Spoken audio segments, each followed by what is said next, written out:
నీతి కథలు టీవీ. ఆకాశంలో ఇంకా నక్షత్రాలు మెరుస్తూనే ఉన్నాయి. కేశవరం ఊరంతా నిశ్శబ్దంగా ఉంది.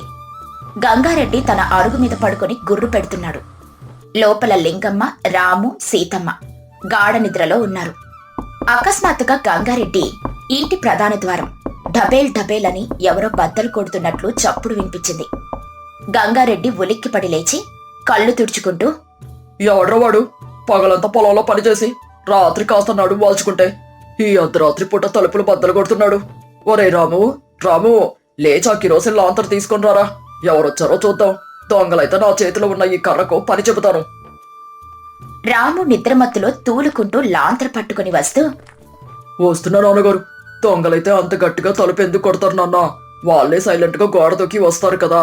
బహుశా మన ఇంటి ఆవుకు దూడ పుట్టిందేమో. పాలేరుగాడు వచ్చుంటాడు. నీ తెలివి తెల్లారనట్టే ఉందిరా. పాలేరుగాడు వస్తే వెనక దొడ్డి గుమ్మం నుండి వస్తాడు గాని సింహద్వారం నుంచి ఎందుకు కొడతాడు? ముందు ఆ గడియతి. ఎవడో ఈ ఊరి సర్పంచ్ గాడి కంటే దర్పం చూపిస్తున్నాడు. రాము వెళ్లి గడియ తీశాడు. బయట 4 పెద్ద పెద్ద ఇనుప పెట్టెలు, 2 బట్టల మూటలు కింద పెట్టుకుని సుబ్బయ్య, కాంతమ్మ నిలబడున్నారు. సుబ్బయ్య తలుపు తీయగానే గట్టిగా ఆవలిస్తూ, యావయ్య గంగారెడ్డి, ఏమిటో నిద్ర? కుంభకర్ణుడికి అన్నయ్యలా ఉన్నావు. మేం బయట దిగి అరగంట అవుతుంది. తలుపు తీయడానికి ఎంతసేపా? చలికి నా నడుము వణికిపోతుంది. ఏది పక్కకు తప్పుకో. ముందు నా పెట్టెలు లోపల పెట్టు. గంగారెడ్డి ఆశ్చర్యంతో నోరెళ్లబెట్టి, సుబ్బయ్య బావా, మీరా? ఈ పొద్దున్నే సూర్యుడు కూడా ఇంకా కళ్ళు తెరవక ముందే దయ్యాల్లాగా ఇలా ఊడిపడ్డారేమిటి? ఏవైనా ముహూర్తం ఉందా? పైగా ఎన్ని పెట్టెలు తెచ్చారు? ఏంటి సంగతి? దయ్యాలా? చుట్టాలింటికి వస్తే దయ్యాలంటారా గంగారెడ్డి గారు? భలే మర్యాదస్తులే మీరు. మా ఊర్లో ఎండలు మండిపోతున్నాయి, వానలు లేవు. అందుకని మీ కేశవరంలో ఒక నెల రోజులుందామని వచ్చాం. ఈ చల్లని గాలికి మా ఆరోగ్యం బాగుపడుతుంది. ఏవే లింగమ్మ, ఓ లింగమ్మ, ఇంకా నిద్రపోతున్నావా? కాస్త ఎదురు రమ్మను. లింగమ్మ కంగారుగా చీర సవరించుకుంటూ వస్తూ, అయ్యో వదిన గారు, మీరా? క్షమించండి, ఇంత పొద్దున్నే ఎవరూ రారు కదా, అందుకే నిద్రపోయాం. మీరు కులాసానా? కులాస ఏముందిలే లేగమ్మా. దారి పొడుగున ఆ బండివాడు ఎగుడు దిగుడు రోడ్ల మీద కుదిపేశాడు. నా ఒళ్ళంతా హునమైపోయింది. ఓరై అబ్బాయి రాము, ఆ 4 పెట్టెలు లోపల గదిలో పెట్టరా. ఆ గదిలో ఉన్న మీ సామాన్లు బయటకు పడాయి. మాకు విశాలంగా ఉండాలి. లింగమ్మ, ముందు ఒక పెద్ద కుండలో వేడి నీళ్లు కాగబెట్టు. నేను స్నానం చేయాలి. అవునే లింగమ్మ, నీళ్లు బాగా వేడిగా ఉండాలి. అందులో 4 వేపాకులు, కొద్దిగా పసుపు వెయ్యి. నా చర్మం చాలా సున్నితమైంది. ఆ తర్వాత నాకు వేడివేడిగా ఫిల్టర్ కాఫీ కావాలి. ఉట్టి పాలతో చెయ్యే, నీళ్ళు అస్సలు కలపకో.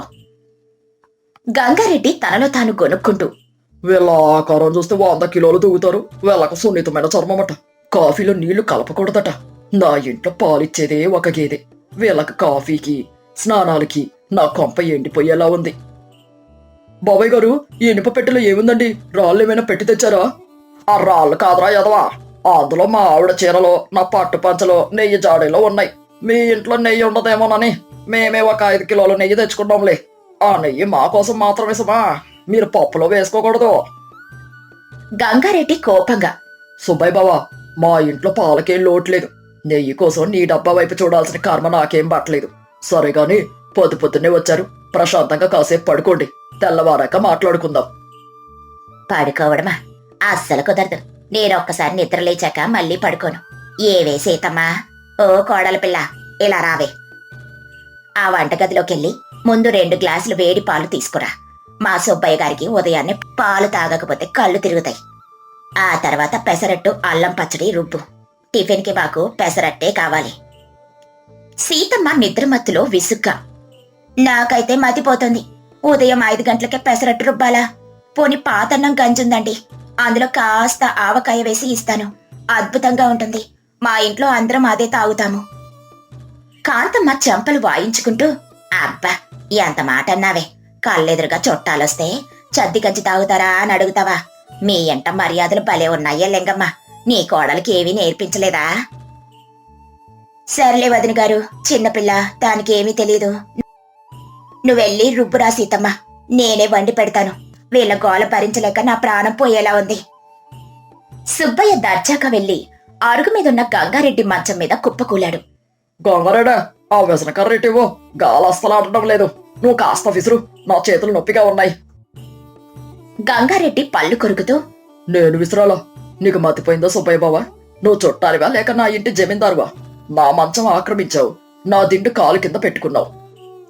చట్టం వస్తే ఆ మాత్రం దర్పమండాలి గంగారెడ్డి. అయినా మీరు బంధువులకు సేవ చేయడం నేర్చుకోవాలి. ఏది కొద్దిగా గట్టిగా విసురు. ఉదయం 6 గంటలు. సూర్యుడు ఇప్పుడే ఉదయిస్తున్నాడు. వంటగదిలో లింగమ్మ సీతమ్మ చెమటలు కక్కుతూ పనిచేస్తున్నారు. పొయ్యిలో కట్టెలు రాజుకోవట్లేదు. పొగ ఇల్లంతా కమ్ముకుంది. అత్తయ్య, ఈ చుట్టాలు ఎక్కడి నుండి దాపురించారు అత్తయ్య మనకు? పొద్దు పొద్దునే నా నిద్ర పాడు చేశారు.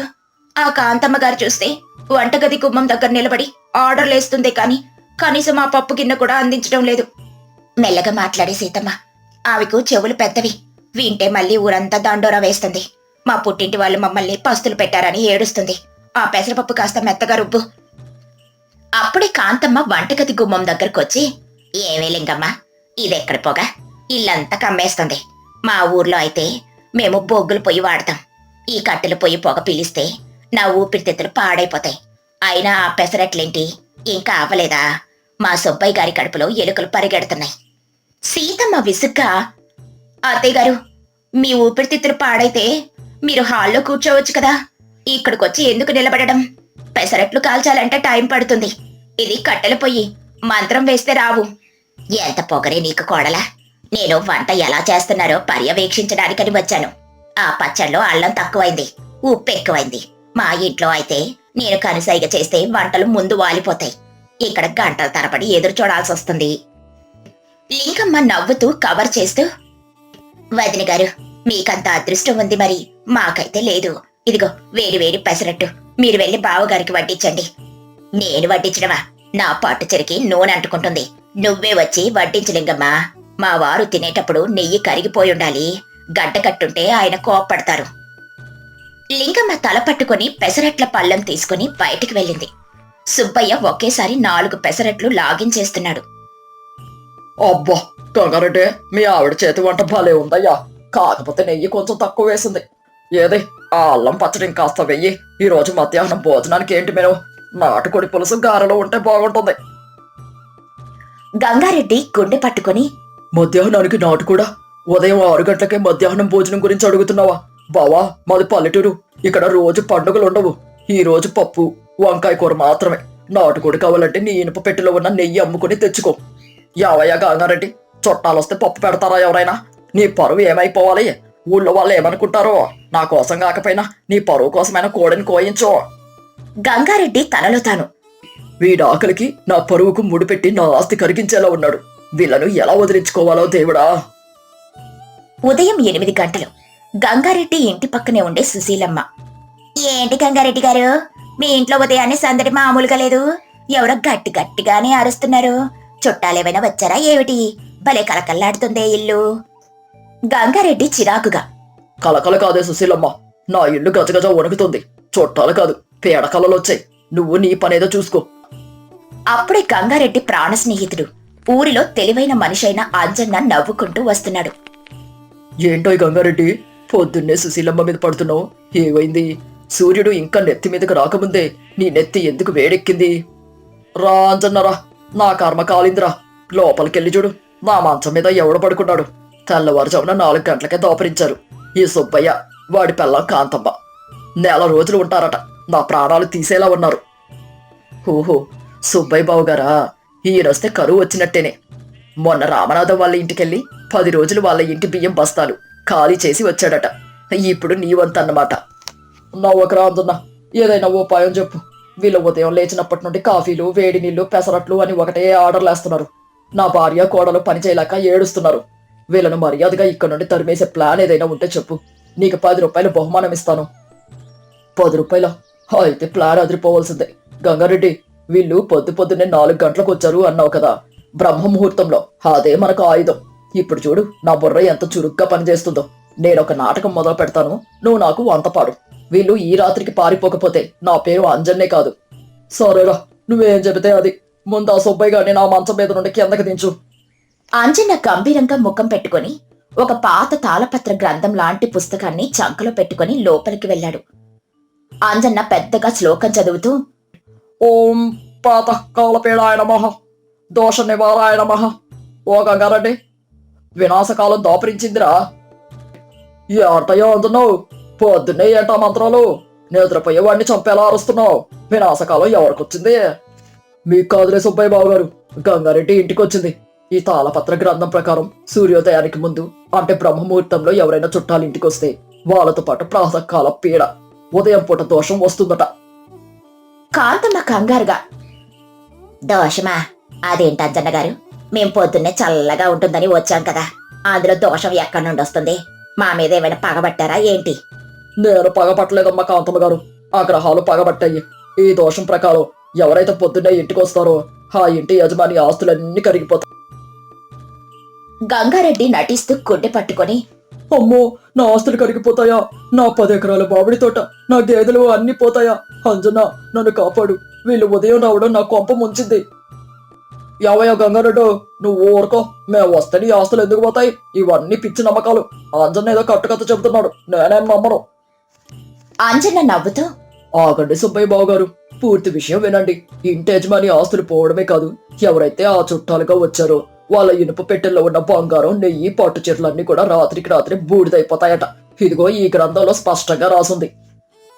కాంతమ్మ గట్టిగా అరుస్తూ, ఏమిటి బూడిదైపోతాయా? నా పట్టు చీరలు, నా బంగారు గాజులు? అయ్యో దేవుడా! అంజన గారు, నిజంగా బూడిదవుతాయా? నా ప్రాణం పోయినట్టే. నిన్ననే కొత్త చీరలు కొన్నాను. సుబ్బయ్య భయపడుతూ కళ్ళు తేలేస్తూ, నా నెయ్యి జాడీలు కూడా బూడిదైపోతాయా? అంజనా, మమ్మల్ని భయపెట్టుకో. దీనికి ఏదైనా శాంతి లేదా? ఆ దోషం పోవాలంటే మేమేం చేయాలి? ఎంత ఖర్చైనా పర్వాలేదు, గంగారెడ్డి పెట్టుకుంటాడులే. నేనెందుకు పెట్టుకుంటాను బావా? దోషం తెచ్చింది మీరు, శాంతి చేసుకోవాల్సింది మీరు. నా ఆస్తులు కాపాడుకోవడానికి నేను రేపే గుడిలో పూజ చేయిస్తాను. మీ పెట్టులు మీరు చూసుకోండి. ఖర్చుతో పని లేదు సుబ్బయ్య గారు. ఈ దోషం పోవాలంటే ఇంటికి వచ్చిన చుట్టాలు కఠిన శ్రమ వ్రతం చేయాలి. అంటే ఉదయం నుండి సాయంత్రం వరకు ఈ ఇంటి పనులన్నీ చుట్టాలే తమ స్వహస్తాలతో చేయాలి. చెమట చిందించాలి. అలా వాళ్ళ చెమట బిందువులు నేల మీద పడితేనే ఆ దోషం కాలిపోతుంది. లేదంటే రేపు ఉదయానికల్లా మీ పెట్టెలో బూడిద మాత్రమే ఉంటుంది. సుబ్బయ్య, కాంతమ్మ ఇద్దరూ భయంతో వణికిపోతున్నారు. తమ ఆస్తులు పోతాయన్న భయం వాళ్ళ బద్ధకాన్ని తరిమేసింది. కాంతమ్మ ఏడుపు ముఖంతో, అంజన్న గారు, కఠిన శ్రమ అంటే నేనేం చెయ్యాలి? నేను పుట్టింటి నుండి మెట్టినింటి వరకు కనీసం చీపురు పట్టుకోలేదు. నా చేతులు కాయలు కాస్తాయే. చేతులు కాయలుగా వస్తే మంచిదేనమ్మా. మీ పట్టు చెట్లు సేఫ్ గా ఉంటాయి. మీరు వెళ్ళి ఆ పెరట్లో ఉన్న గొడ్ల చావిడి మొత్తం పేడ తీసి శుభ్రం చేయండి. పేడను మీ చేతులతోనే ఎత్తాలి. అప్పుడే ఆ దోషం అంటుకోదు. పేడెత్తాలా? చిచి, నాకు వాంతులొస్తాయి. లింగమ్మ నవ్వు ఆపుకుంటూ, పర్వాలేదు వదిన గారు, నేను ముక్కుకు గుడ్డ కడతానులే. మీ పట్టు చీరల కోసం ఆ మాత్రం చేయలేరా? రండి, నేను మీకు పేడ ఎక్కడుందో చూపిస్తాను. కాంతమ్మ ముక్కు మూసుకొని ఏడుస్తూ కొడ్ల చావిడిలోకి వెళ్ళింది. అంజనో, మరి నేనేం చేయాలి? నేను ఉదయం పెసరట్లు తిన్నాను కదా, నాకు చాలా ఆయాసంగా ఉంది, కదలలేను. ఆయాసం అంటే కష్టమే బావగారు. మీ నెయ్యి జాడీలు కరిగిపోతాయి. మీరు వెంటనే వెళ్లి ఆ పెరట్లో ఉన్న 100 కట్టెలను గొడ్డలితో చిన్న ముక్కలుగా కొట్టాలి. ఆ తర్వాత బావిలో నుండి 50 బిందుల నీళ్లు చేదతో తోడి తొట్టిలో పోయాలి. మీ చెమట చుక్కలు ఆ బావిలో పడితే దోషం హరించుకుపోతుంది. రాము నవ్వుతూ, బాబాయ్ గారు, నేను గొడ్డలు తెస్తానుండండి. కట్టెలు చాలా గట్టిగా ఉంటాయి, గట్టిగా కొట్టాలి సుమా. సుబ్బయ్య ఏడుస్తూ పెరట్లోకెళ్లాడు. గొడ్డలు పట్టుకోవడానికి అతనికి చేత కావడం లేదు. ఒక దెబ్బ కొట్టేసరికి చేతులు ఎర్రబడిపోయాయి. సుబ్బయ్య ఆయాసపడుతూ, అబ్బా గంగారెడ్డి, నన్ను చంపే ప్లాన్ ఏమైనా వేసవా ఏంటి? నా నడుం విరిగిపోతుంది, నా చేతుల్లో బొబ్బలొచ్చాయి. ఇక నా వల్ల కాదు.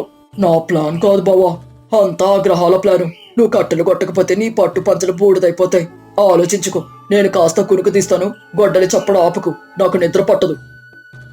సీతమ్మ గొడ్ల చావిడి దగ్గరకు వెళ్లి, అత్తయ్య గారు, కాంతమ్మ గారు, ఆ మూలన ఇంకా పేడ ఉండిపోయింది చూడండి, అది కూడా తీయండి. లేదంటే దోషం సగం పోయి మీ సగం చీరలు మాత్రమే బూడిదైపోతాయేమో. ఓ దేవుడా, నేను నెలకు సరిపడా విశ్రాంతి తీసుకుందామని వస్తే నన్ను పనమ్మాయిని చేసేశారు. నా పరువు గోదావరిలో కలిసిపోయింది. ఏమే లింగమ్మా, నాకు కళ్ళు తిరుగుతున్నాయి, కాస్త మజ్జిగ తీసుకునిరా. దోషం పోయే వరకు మజ్జిగ తాగకూడదు వదిన గారు, కేవలం చద్ది నీళ్లు మాత్రమే తాగాలి, ఆంజన్న గారు చెప్పారు. రాత్రి 8 గంటలయ్యింది. సుబ్బయ్య, కాంతమ్మ ఇద్దరూ అలసిపోయి అరుగు మీద కుప్పకూలారు. సుబ్బయ్య మూలుగుతూ, కాంతమ్మో, నా నడుం ముక్కలైపోయింది. ఆ గంగారెడ్డి గారి ఇంట్లో ఈ ఒక్కరోజు చేసిన పని నేను నా జీవితంలో ఎప్పుడూ చేయలేదు. ఆ కట్టెలు కొడుతుంటే నా ప్రాణాలు పోయాయి. బావిలో నీళ్లు తోడి తోడి నా భుజాలు జారిపోయాయి. కాంతమ్మ ఏడుస్తూ, మీరేం చేశారులేండి, నేనైతే ఆ పేడ వాసన భరించలేక 10 సార్లు వాంతులు చేసుకున్నాను. నా చేతులకు పట్టిన కంపు ఇంకా పోలేదు. ఈ దోషం ఏదో చాలా భయంకరంగా ఉంది. అప్పుడే అంజన్న లోపలికొచ్చాడు. సీరియస్గా ముఖం పెట్టుకొని, బావగారు, వదిలి గారు, శుభవార్త. మీ కఠిన శ్రమ వల్ల నేటి దోషం పోయింది. మీ పెట్టెలు సురక్షితం. కానీ ఒక చిన్న సమస్య ఉంది. సుబ్బయ్య భయంతో ఉలిక్కిపడి, ఏంటి? మళ్ళీ సమస్య ఏంటి? నా పెట్టెలు సురక్షితమే కదా. మీ పెట్టెలు సురక్షితమే కానీ ఈ ప్రాతకాల పీడ ఒక రోజుతో పోదు. వారం రోజుల పాటు ఉంటుంది. రేపు ఉదయం మీరు పొలానికి వెళ్లి 5 ఎకరాల వరి నాట్లు మీరే వేయాలి. ఎండలో బురదలో దిగాలి. కాంతమ్మ గారు, రేపు ఉదయం ఊరంతా తిరిగి 10 ఇళ్లలో భిక్షమెత్తి ఆ బియ్యంతోనే వంట చేయాలి. అప్పుడే ఈ దోషం పూర్తిగా పోతుంది. భిక్షమెత్తాలా? నేను పిచ్చగత్తిరా. నా పరువేమైపోవాలి. నా వల్ల కాదు దేవుడా, నేను చచ్చిపోతాను. 5 ఎకరాల నాట్లు వేయాలా? ఆ బురదలోనా? నా నడుము ఇప్పటికే పనికి రాకుండా పోయింది. గంగారెడ్డి, ఓ గంగారెడ్డి, మేము రేపు ఉదయాన్నే మా ఊరికి వెళ్ళిపోతామయ్యో. మా పెట్టెలు మాకిచ్చేయి. ఈ కేశవరం వద్దు, ఈ చుట్టరికము వద్దు. గంగారెడ్డి నవ్వాపుకుంటూ, అదేంటి బావా, 4 రోజులు ఉంటామన్నారు. చల్లని గాలి అన్నావు. ఇప్పుడు వెళ్ళిపోతే ఎలా? నేను మీకోసం రేపు నాటుకోడి పులుసు చేయిద్దామని అనుకున్నానే. నాటుకోడు వద్దు, పీతకోడు వద్దు. ఆ కోడిని నువ్వే తిను. రాత్రికి రాత్రి బండి కట్టించు. మేం చీకట్లోనే వెళ్ళిపోతాం. సూర్యుడు రాకముందే మేము ఈ ఊరి పొలిమేరలు దాటాలి. లేదంటే మళ్ళీ ఏ దోషం పట్టుకుంటుందో. సుబ్బయ్య, కాంతమ్మ హడావిడిగా రాత్రి 11 గంటలకి తమ పెట్టెలు సర్దుకొని బండెక్కారు. జాగ్రత్త బాబాయ్ గారు, చీకట్లో దోమలు కొడతాయి. మీ సున్నితమైన చర్మానికి ఏమీ కాకుండా చూసుకోండే. కాంతమ్మ చీకట్లో బండి మీద నుండి, మీ ఇంటికి తండవరా నాయన, పగవాడికి కూడా రాకూడదు ఈ పొద్దుట్టి దోషం. బండి తోలరా బాయ్, వేగంగా తోలు. బండి వెళ్ళిపోగాని గంగారెడ్డి, లింగమ్మ, రాము, సీతమ్మ, అంజన్న అందరూ పగలబడి నవ్వారు. అంజన, నీ బుర్ర భలే పని చేసిందిరా. 4 రోజులు ఉండి నా ఆస్తి తినేద్దామనుకున్న వాళ్ళను ఒక్కరోజు బానిసలుగా చేసి తరిమేశావు. నా 10 రూపాయలు నీకు దక్కినట్టే. అంజన్న నవ్వుతూ, 10 రూపాయలకి గంగారెడ్డి, బద్దకస్తులకి పని చెబితే అది దయ్యం కన్నా భయంకరంగా కనిపిస్తుంది. ఉచితంగా తినే వాళ్లకు కష్టం విలువ తెలిసేలా చేశాను అంతే. నిజమేనయ్యా అంజన్న, ఆవిడ నా వంటకు వంకలు పెట్టింది. ఇప్పుడు పేడెత్తి తన వంకలు తానే సరి చేసుకుంది. సీతమ్మ, వెళ్ళి హాయిగా పడుకోమ్మా. రేపు ఉదయం 8 గంటల వరకు ఎవ్వరూ నిద్ర లేవద్దు. అలాగే నత్తయ్య, ఈ పొద్దున్నే వచ్చే చుట్టాలు మళ్ళీ జీవితంలో మన ఇంటి ముఖం చూడరు. ఈ కథలోని నీతేంటంటే, ఎవరింటికైనా అతిథులుగా వెళ్ళినప్పుడు వారి పరిస్థితులను అర్థం చేసుకోవాలి. సమయం సందర్భం లేకుండా వెళ్లి ఇబ్బంది పెట్టకూడదు. సోమరితనంతో ఎదుటివారి ఆస్తిపై ఆశపడి ఉచితంగా అనుభవించాలనుకునే వారికి తగిన బుద్ధి చెప్పడానికి అంజన్న లాంటి సమయస్ఫూర్తి అవసరం. కష్టపడితే తప్ప భోజనం దొరకదు అన్న సత్యం బద్ధకస్తులకు అతిపెద్ద శిక్ష.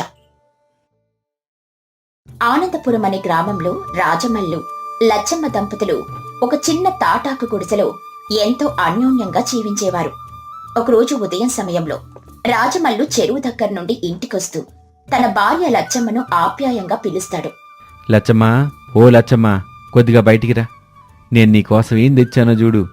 ఈరోజు చెరువు దగ్గర వలేస్తే చాలా అద్భుతమైన తాజా చేప దొరికింది. దీన్ని చూడగానే నాకు నీ చేతి వంట గుర్తొచ్చిందనుకో. మన తాటాకు గుడిసెలో ఈరోజు గొప్ప పండగ భోజనం చేద్దాం. లచ్చమ్మ చిరునవ్వుతో బయటకొస్తూ, అయ్యో ఏవండి, ఈ చేప ఎంత బాగుందో. మీరు రోజంతా కష్టపడి పనిచేసి అలసిపోయి కూడా నా కోసం ఎంత మంచి చేపను తీసుకొనొచ్చారు. మీ కష్టం చూస్తుంటే నాకు చాలా సంతోషంగా ఉంది. మీరు కాస్త విశ్రాంతి తీసుకోండి. నేను దీన్ని శుభ్రంగా కడిగి పాత చింతపండు రసం వేసి ఎంతో కమ్మగా పులుసు చేస్తాను. నీ చేతి వంటలో ఏదో మాయింది లచ్చమ్మా. మన దగ్గర పెద్ద పెద్ద మసాలాలు, ఖరీదైన దినుసులు లేకపోయినా నువ్వు కేవలం పచ్చిమిర్చి, ఉప్పు, చింతపండుతోనే అద్భుతం లాంటి కూర చేస్తావు. నా అదృష్టం బాగుండి నువ్వు నాకు భారీగా దొరికావు. నీ చేతి వంటదేంటంటే నాకెంత కష్టమైనా ఇట్టే మర్చిపోతాననిపిస్తుంది. ఏవండి, మీరు నన్ను మరీ అంతలా పొగడకండి. వంటకు రుచొచ్చేది మసాలాల వల్ల కాదు, వండే వాళ్ళ ప్రేమ వల్ల, తినే వల్ల ఆప్యాయత వల్ల వస్తుంది. మనం పేదవాళ్లే కావచ్చు, మన ఇల్లు ఒక చిన్న తాటాకు గుడిసి కావచ్చు, కానీ మన మధ్య ఉన్న ఈ ప్రేమ ఏ ధనవంతుల ఇళ్లలోనూ దొరకదు. మీరు లోపలికి రండి, నేను వంట మొదలు పెడతాను. అలాగే లచ్చమ్మా, మన పాత మట్టి కుండలోనే ఈ చేపల పులుసు వండు. ఆ మట్టి కుండలో ఉడికితేనే దానికి అసలేం రుచి వచ్చుద్ది. ఆ పులుసు వాసన కోసం నేను ఎంతో ఆశగా ఎదురు చూస్తూ ఉంటాను. నేను వెళ్ళి స్నానం ముగించుకొస్తాను. కొంత సమయం తర్వాత ఊరి పెద్ద పటేలా గారు తన పెద్ద భవంతిలో భార్య గౌరమ్మతో కలిసి భోజనానికని కూర్చుని ఉంటాడు. ఆయనకు వంటలు ఏమాత్రం నచ్చవు. గౌరమ్మ, ఏంటి వంటలు? రోజు రోజుకి మన ఇంట్లో వంటల రుచి పూర్తిగా వాడైపోతుంది. ఇన్ని రకాల కూరలు చేశారు, కానీ ఒక్కదానిలోనూ సరైన రుచి లేదు. డబ్బులు నీళ్ళలా ఖర్చు పెట్టి మసాలాలు తెప్పిస్తున్నాను, కానీ తినటానికి మాత్రం ఏమాత్రం ఇంపుగాలేవు. నాకైతే చాలా విసుగొస్తుంది. నేనేం చెయ్యాలి పటేలా గారు? వంట వాళ్ళు ఎంతో కష్టపడి 10 రకాల వంటలు చేశారు. మీరు ఎప్పుడూ ఇలాగే వంకలు పెడుతూ ఉంటారు. మన ఇంట్లో ఉన్నన్ని వస్తువులు, ఇంత పెద్ద వంటగది ఈ ఊర్లో ఎవరికీ లేదు. అయినా మీకు ఎప్పుడూ అసంతృప్తే. మీరు ప్రశాంతంగా కాస్త తినండి. పటేలా గాలి పీల్చుకుంటూ ఆగిపోయి, ఆగు గౌరమ్మ, నీకు అద్భుతమైన వాసన వస్తుందా? ఎవరో చేపల పులుసు వండుతున్నట్టున్నారు. ఈ వాసన పీల్చుకుంటేనే నా కడుపులో ఆకలి అమాంతం పెరిగిపోతుంది. నా జీవితంలో ఇంత కమ్మటి సువాసన నేనెప్పుడు చూడలేదు. ఎవరు వండుతున్నారు? అవునండి, నా ముక్కుకు కూడా ఆ వాసన తగులుతోంది. ఆ వాసన ఎక్కడి నుండో కాదు, మన ఇంటి వెనుకున్న ఆ తాటాకు గుడిసె నుండే వస్తుంది. ఆ గుడిసె ఆ రాజమల్లుది. వాళ్ళు కటిక పేదవాళ్ళు. వాళ్ళ ఇంట్లో ఇంత సువాసనొచ్చే వంట చేయడం ఎలా సాధ్యం? నాకైతే ఆశ్చర్యంగా ఉంది. పేదవాళ్ళైతే మాత్రం రుచిగా వండుకోకూడదా గౌరమ్మ? ఆ వాసన నన్ను ఉక్కిరిబిక్కిరి చేస్తుంది. నా ముందున్న ఈ 10 రకాల కూరలు ఇప్పుడు నాకు గడ్డితో సమానం. ఆ తాటి ఆకు గుడిసెలో ఏముందో, ఆ పులుసులో ఏముందో నేను తెలుసుకోవాలి. పద, మనం అక్కడికి వెళ్దాం. ఏంటండి మీరు మాట్లాడేది? మీరు ఊరికి మోతుబరి పటేలా గారు. మనం ఆ రాజమల్లి గుడిసెకు వెళ్లడమేమిటి? నా పట్టుచీర ఆ గుడిసెకు తగిలితే మురికవుతుంది. మన స్థాయికి వాళ్ళ ఇంటికి వెళ్లడం చాలా అవమానం. దయచేసి మీ పరువు తీసుకోకండి. ఆకలికి రుచికి పరువు ప్రతిష్టలుండవు గౌరమ్మ. వాసన చూస్తుంటేనే నాకు మతిపోతుంది. నువ్వు రాకపోతే మానే, నేను మాత్రం ఆ రాజమల్లు గుడిసెకి వెళ్ళి ఆ కూర ఎలా ఉందో రుచి చూసి తీరుతాను. రాజమల్లు ఇంటికి పొరిగింట్లో ఉండే జమ్మడు, అతని భార్య సీతమ్మ కూడా ఆ వాసన గురించే మాట్లాడుకుంటూ ఉంటారు. సీతమ్మ, మన పొరిగింటి రాజమల్లు గుడిసె నుంచి ఎంత కమ్మటి చేపల పులుసు వాసన వస్తుందో చూసావా? వాళ్ళేమైనా కొత్త రకం వంట చేస్తున్నారంటవా? నాకైతే నోట్లో నుంచి నీళ్లు ఊరుతున్నాయి. మన ఇంట్లో కూర తినబుద్ధి కావటంలా. ఆవిడ చెమ్మడు, ఆ లచ్చమ్మ చేతిలో నిజంగానే ఏదో అద్భుతమైన కళ ఉంది. వాళ్ళ ఇంట్లో ఎప్పుడు పాత చింతపండు, 2 పచ్చిమిరపకాయలు తప్ప ఏమీ ఉండవు. అయినా సరే ఆవిడ ఏం వండినా ఇలాగే గోపాలిస్తుంది. లచ్చమ్మ వంట చేస్తుంటే ఆ వాసన ఊరంతా వ్యాపిస్తుంది.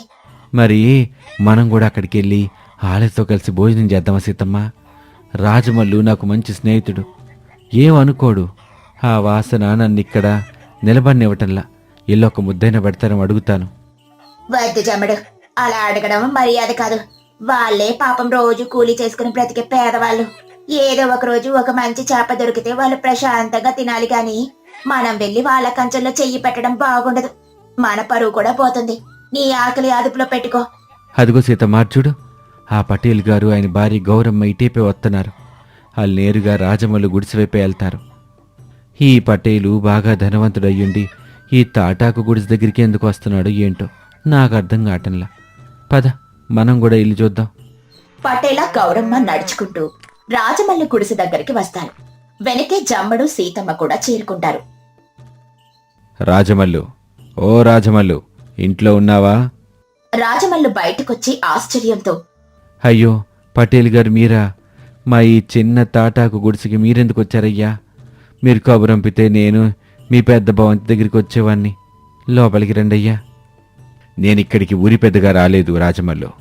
నీ భార్య వండుతున్న చేపల పులుసు వాసన నన్ను ఇక్కడి దాకా రప్పించింది. ఆ వాసన పీల్చుకుంటే నా ఇంట్లో ఉన్న వంటలు ఏమాత్రం రుచించట్లేదు. దయచేసి ఆ కూర నాకు ఒక ముద్ద పెడతావా? గౌరమ్మ ముఖం చిట్లించుకుంటూ, పటేలా గారు, ఎంత పని చేస్తున్నారు మీరు? వీళ్ళ గుడిసె చూసారా ఎలా ఉందో? పైకప్పంత తాటాకులతో నిండుంది.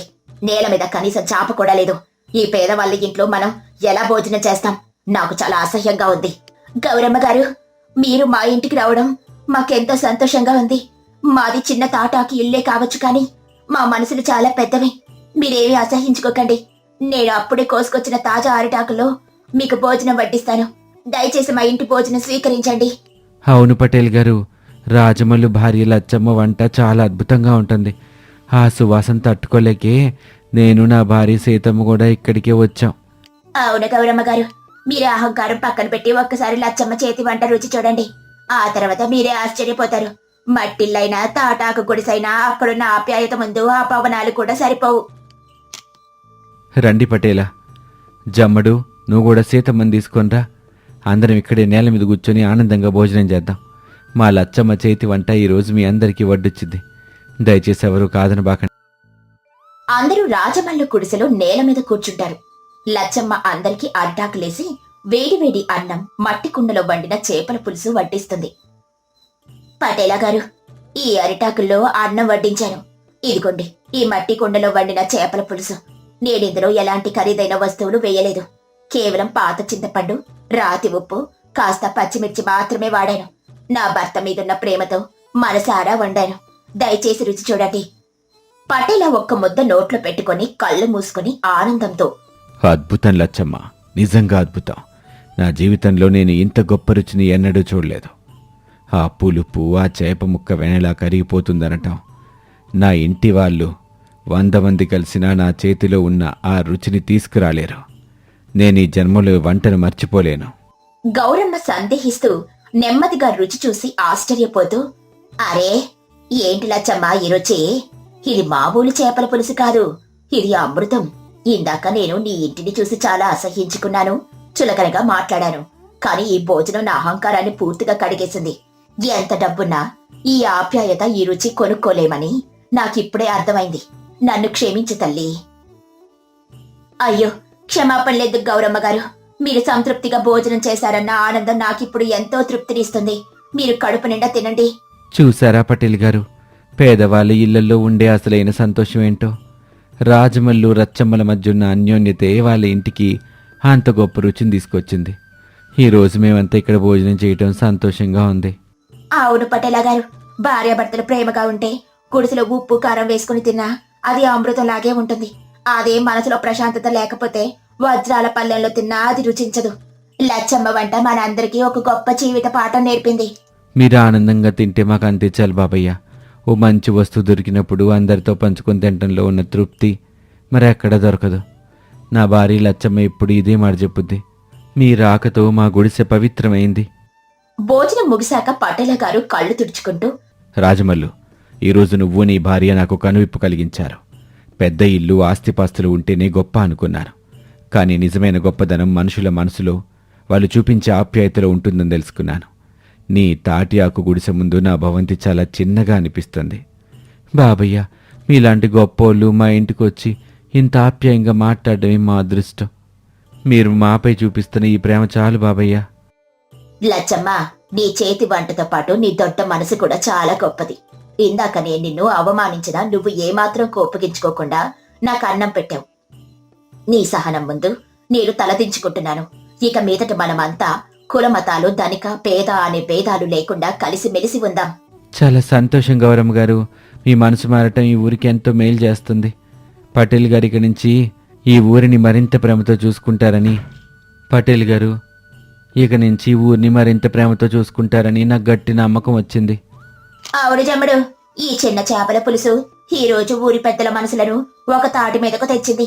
లచ్చమ్మ, నీ వంటకే కాదు నీ ప్రేమకు కూడా ఊరంతా దాసోహం అవ్వాల్సిందే. రాజమల్లు, రేపటి నుంచి నువ్వు ఏ కష్టము పడద్దు. నా పొలాల పర్యవేక్షణ బాధ్యత నీకే అప్పగిస్తున్నాను. మీరు ఇక ఏ ఆకలి బాధలు పడాల్సిన అవసరం లేదు. ఈ తాటి ఆకు గుడిసె ఎప్పటికీ ఈ ఊరికి ఒక ఆదర్శంగా నిలిచిపోతుంది. అందరూ సంతోషంగా ఒకరికొకరు వేడుకోలు చెప్పుకుంటారు. ఈ కథలోని నీతి ఏంటంటే, నిజమైన సంతోషం మరియు రుచి ధనంలోనూ పెద్ద భవనంలోనూ ఉండదు. అది నిస్వార్థమైన ప్రేమలో, తోటివారితో పంచుకునే దొడ్డ మనసులో ఉంటుంది. ఆప్యాయతతో వడ్డించిన ఏ భోజనమైనా అమృతంతో సమానం.